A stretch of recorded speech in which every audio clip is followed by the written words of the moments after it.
introduce myself, before I do, I'll just say that there are some topics I'm going to talk about. I'm going to talk about hype. I'm going to talk about complexity and the need to persevere, amongst other things. Who am I? Well, I have some background in technology.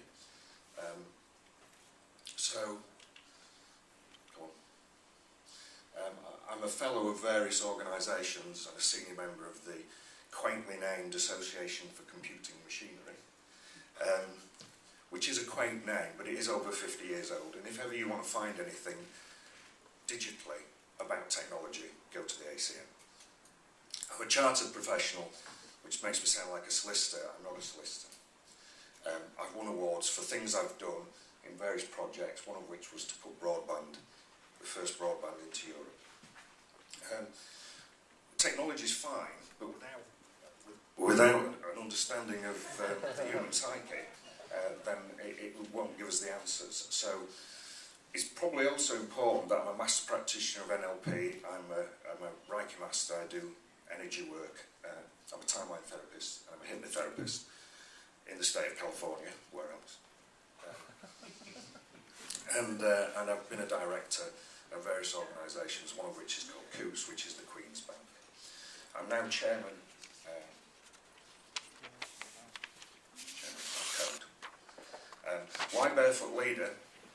Well, first thing is, it's my brand. So that's who I am, I'm the Barefoot Leader. And if you want to talk to me about why I chose that name, then we will do.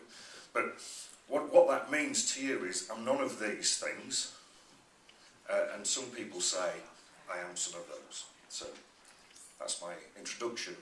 Why leadership? Because leadership is the ability to make things happen. And that's what we need now, is leadership.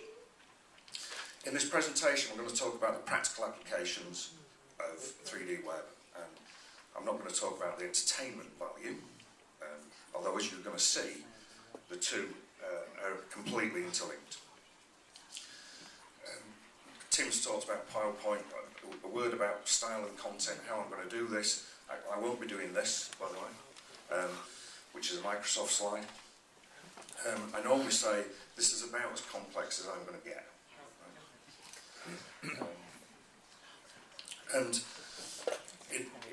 what happened when I thought about this is I kind of went on my own personal journey, and it's my wife who does that when I say journey. So what I did is I set off and I thought, I need to think about this. I need to understand how all these things come together. And my first thought was a family tree, where there are different branches coming down to the trunk, which is 3D web. And then I thought, no, that doesn't work, because it's more dynamic, it's more fluid than that.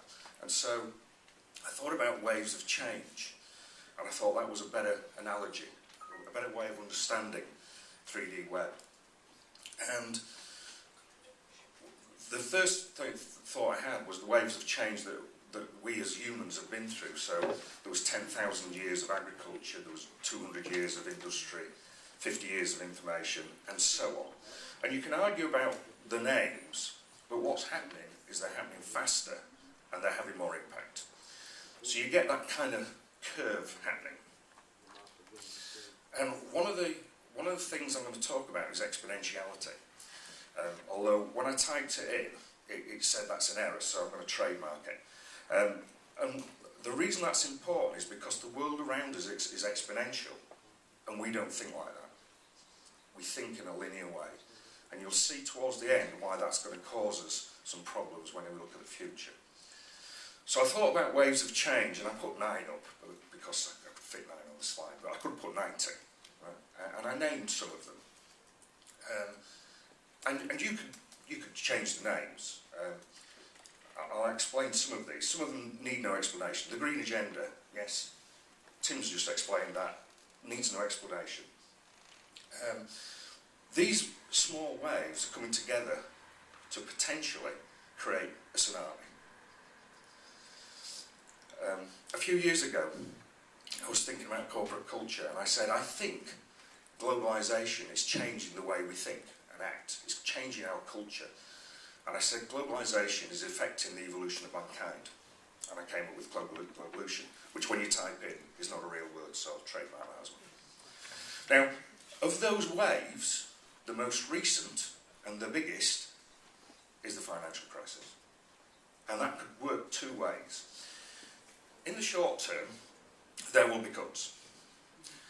The cuts could be, I'm going to stop my research in 3D web, or they could be, I'm going to accelerate my work in 3D web to make savings. It could go either way. And in some places we'll do it one way, some places we'll do it another. But just to make you feel really good, here's my long-term prediction for the world economy over the last 2,000 years.